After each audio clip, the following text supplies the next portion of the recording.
Hi, my name is Erika, I'm a kniter from Brazil and you are watching my 6th podcast episode. Today we have 3 finished objects, 2 whips and some plans to talk about.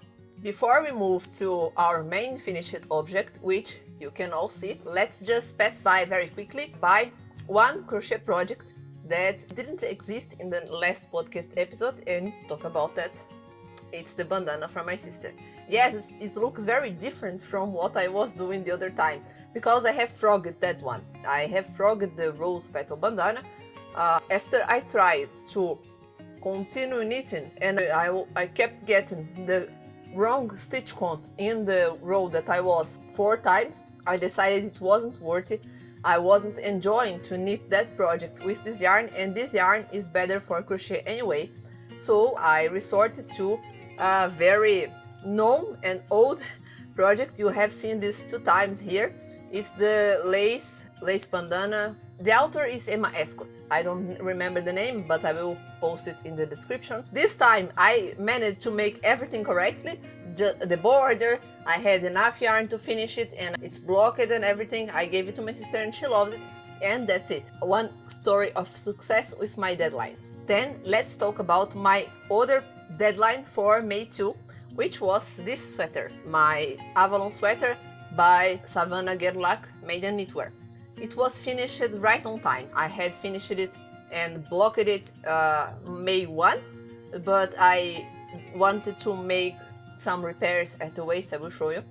And I didn't consider it finished yet because I wanted to make this, and I only posted it May 2 exactly because I gave up on making those repairs. You know what it is about. Remember my tension issues that I was going to try and solve with blocking, a crochet hook to pull the loops, and duplicate stitch. I am unhappy to announce they remain like that. I wasn't able to solve them. The thing that gave me the best results was the crochet hook, but it didn't solve it completely.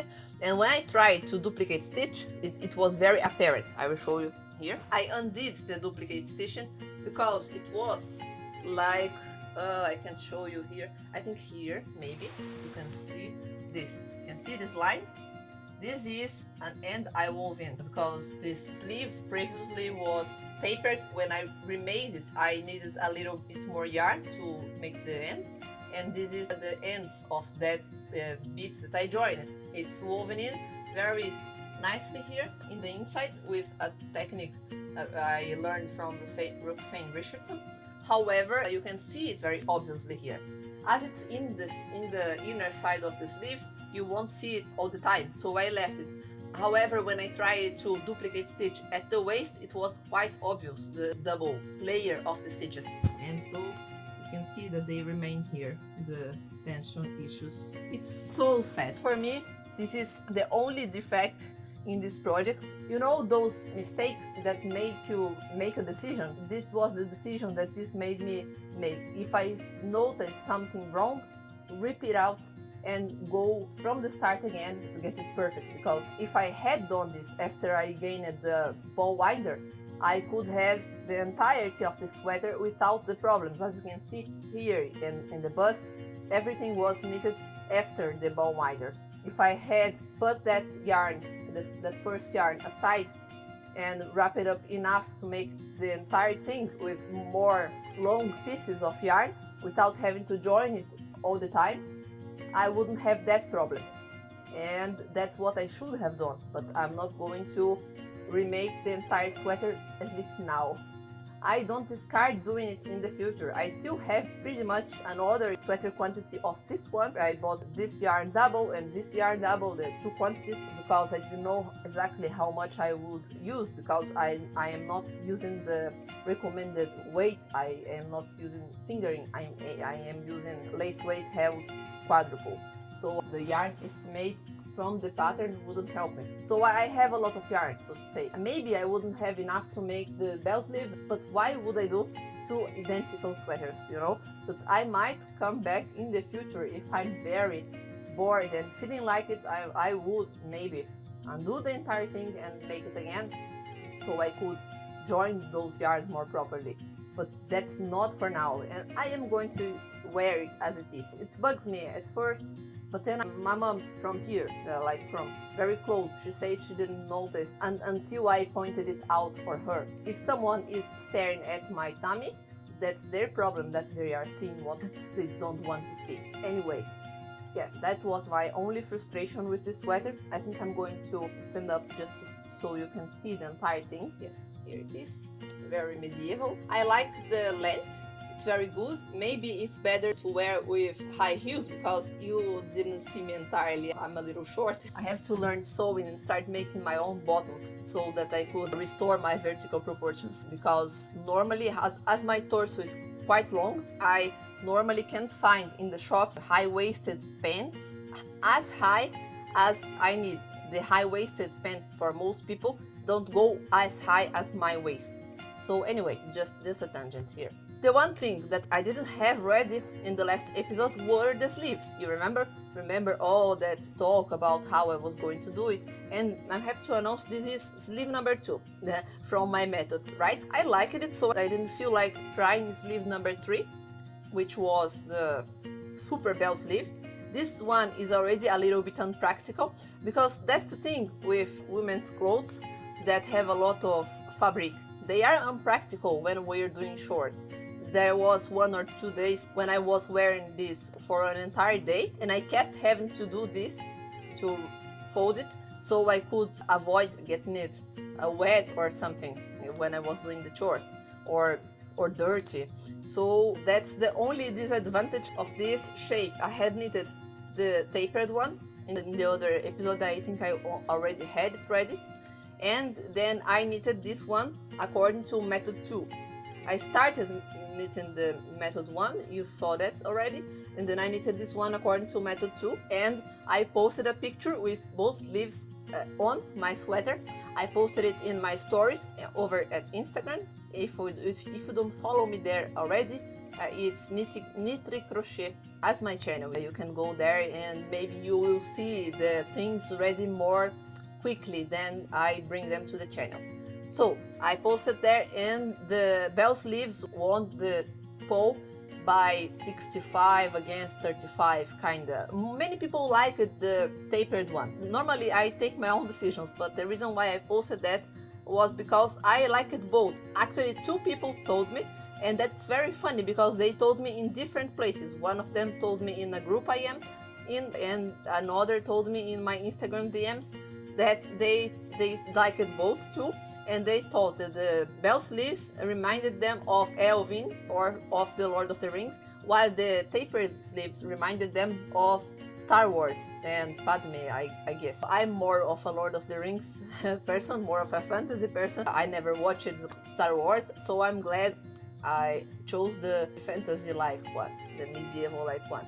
This reminds me that when I finished it, I got the inspiration to try and find for you medieval-inspired patterns. I know there are some. I myself collect some in my infinite queue, so I thought that I could bring them to you. And then, when I had just thought about it and researched a little bit about medieval fashion and made a bundle at Ravelry, just then Jack in the Attic published one pattern roundup about medieval stuff. So I will link her pattern roundup here, but I think if you want, I still would like to make mine because I think we have a different take. Hers is very loose in the medieval inspiration, and I had already found many other and many different patterns that I considered that give a medieval flair, so to say, and my take is more not exactly historically accurate, but historically accurate in the inspiration.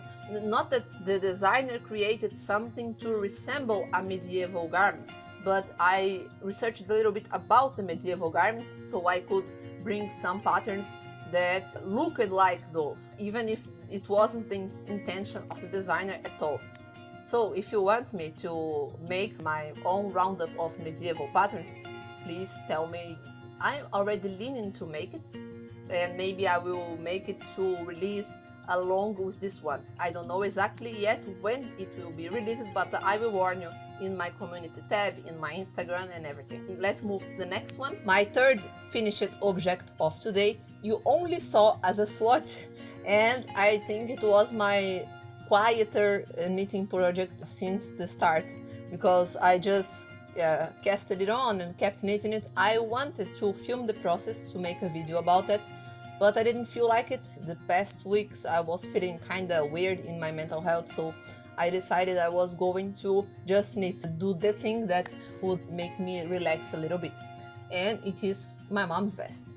It's ready here. You can see it here. The first button came off entirely. It's a size large, according to the calculations I made.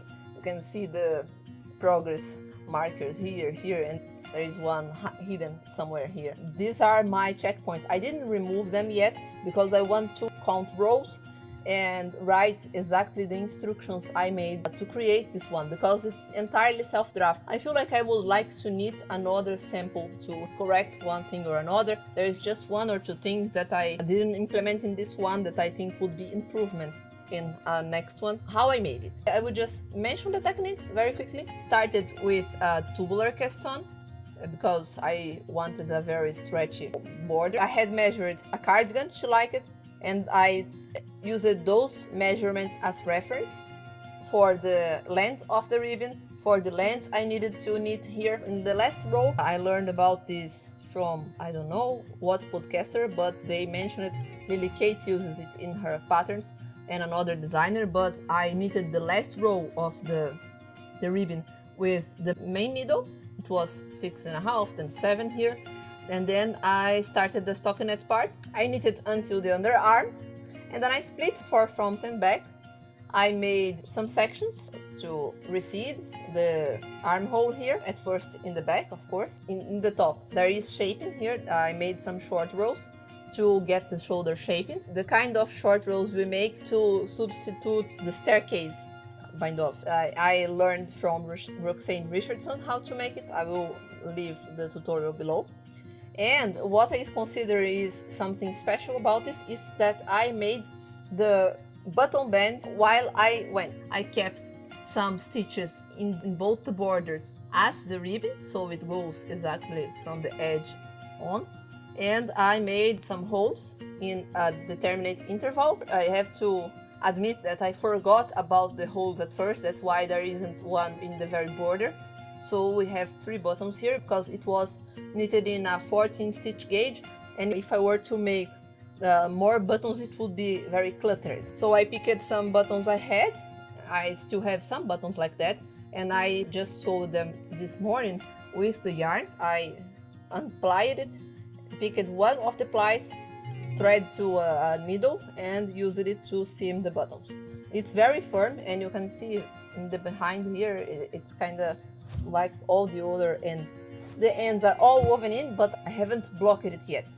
As it's acrylic, the blocking won't change it very much, but I want to apply conditioner and other products to soften it a little more and maybe just give it a better shape overall. As I was saying, I made the short rows here, then I bound off part of the stitches for the neckline, and then I made the front. I had then to change the amounts I had bound off here. Initially, after the button band, I had 11 stockinette stitches, but it was too much. It would make the V more narrow, so I removed the bind off at the back and bound off more and kept just some stitches at hold to seam. I seamed it using a 3 needle bind off. I only seamed the ones that I had kept from here, and then I had left over a little bit that were the button bands. Same thing here. And when I was making the other side, this other side, I didn't stop here. I kept knitting this until the other side, and I grafted here. This is the one thing I want to change, because I grafted one by one ribbon. I started by grafting it normally, then I noticed it was not stockinette, so it wouldn't work. It looked different, so I searched how to graft for one by one rib, and I got to a tech knitting tutorial. One of the techniques she said to experiment was to graft as if I was grafting double knitting. So I grafted at first the knits and then the purls, but I think I pulled the yarn very clumsily and the join is very weird here. I should have knitted half and half until the middle here. And then if I ended up having a little clumsy graft here, maybe the hair would hide. Of course, it would be a problem for people that don't have hair, but in this case I will try to improve my technique to make it less noticeable. Then when I finished knitting this band, I had a band loose and I had the bind off here. So I seamed the bind off to the band. I seamed it going once and twice into the same stitch to create a V. And I seamed stitch with stitch, but of course one of them horizontally, one of them vertically. And then the last thing I did was to pick up stitches for the armband and made a few rows, about half of the ribbon I have here. I was able to finish almost everything yesterday, which was Mother's Day, so I was able to deliver this to her on Mother's Day, except for the buttons that I seamed this morning. And I think I'm going to cast on my grandma's vest, which will be different because grandma's will be an entire vest like the one I made for her the other time, and I will cast on this soon because other than that I have many other projects that are not stockinette, and I would need probably stockinette project just for TV knitting and waiting room knitting and this kind of thing. Let me talk then about whips, and I have one that I have to show you that I'm very excited about, and you have seen it a lot of times but never like that. Ta-da! Here it is, my temperature blanket. It's coming together, you know, it's coming together.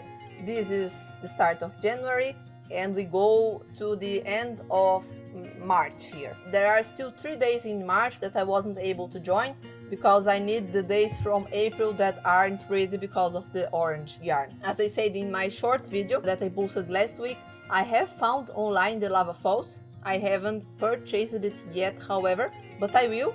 I don't know when, maybe next month, maybe this month, in the end of the month, I don't know. Until then, I'm keeping on top of the other ones as much as I can by making the ones that don't require orange and the centers of the ones that do require orange, because then when I get the orange, I can just complete them. I'm very glad with it. It took me more than I thought for joining it because I was just not in the mood. Then I was doing a little bit one day, a little bit the other day.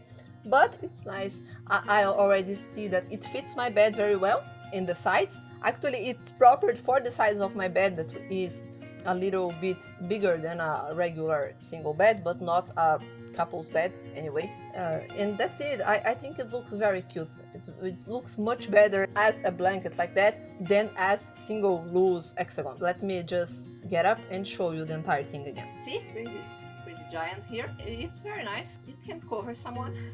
And I still have this much of ends to weave in. I will keep doing it because I want to leave this as ready as possible so that when I'm getting to the end of the year I won't have much trouble to finish it, because then I won't have like a million hexagons to seam and to weave in. So that's it. I'm very glad I joined it how I joined it. At first we joined one hexagon to the other and then we joined the strips, and that's what I did, and I'm moving on. The other whip that I had was my vintage card. As you can see, it didn't get much progress. It got just this much of progress, I think.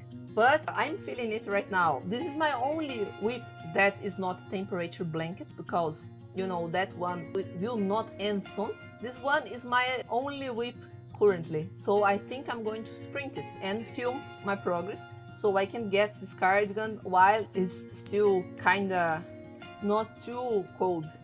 I don't know if this will be proper for a very cold day, maybe for layering under the other thing. I also worked a little bit in the ribbon of the other sleeve because yesterday I needed TV knitting. And that's it. I don't have much to tell you about this one, but I think I will have much to tell you in the next podcast episode or in the dedicated video what we have first.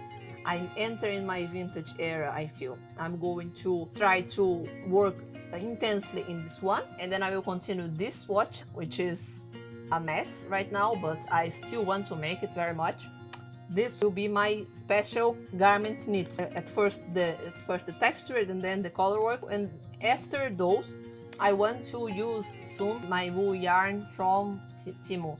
So I want to go for another vintage top that I mentioned for you in that podcast episode, probably this one from Stitchcraft, because I know for sure that it uses a lace weight, but if it doesn't work I might try the one from my own magazine. And this will be my knitting sequence. I still have my hats and accessories that I want to make in the meanwhile, the ones I mentioned for you in my autumn and winter knitting plans. I have the gifts for my grandma, the vest, and the little baby hats. Baby hats will be the last thing because I will make them with a leftover yarn and I still have to have leftover. I have to make the other things first so I can have leftover. And there is still another project that I have to talk to you about that is my future plan as well, which is the Margot blouse by Cabled Knitwear. And it's by now this much of a swatch in a 3.5mm needles. I didn't even start the stockinette swatch, I only made the garter border. So this is a lace blouse. It looks a little bit like 30s lace, as you can see here. And I didn't resist when she sent out the testing call. I resisted to another call, one or two other calls from her, notably for the Bella vest. It's a cabled vest. I found it very cute, but I didn't have yarn for it and I didn't want to buy yarn. I don't want to buy yarn so soon. This one I thought that as it's a short-lived buttonette lacy blouse, it could well be done with cotton because cotton is good for lace. If we have buttons, we avoid the issue of stretching it for dressing. Then I could use this one, held double. Remember, this one is from my summer knitting plans. It's Penguin Mill, 100% mercerized cotton.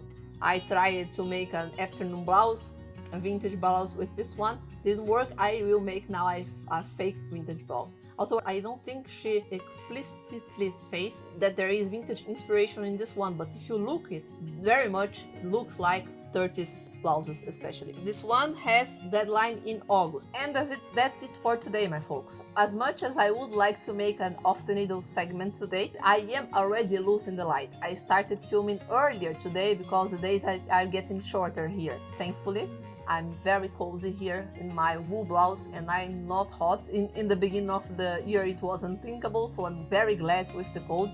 But it means our days are shorter, we have less light, so I can't keep filming for much longer.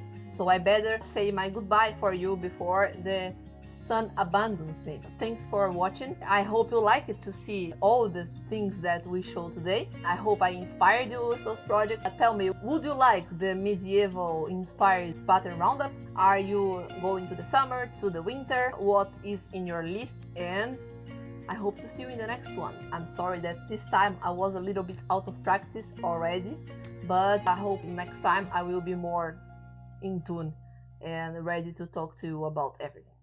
So be happy, be healthy, happy knitting, and I see you in the next one. Bye bye.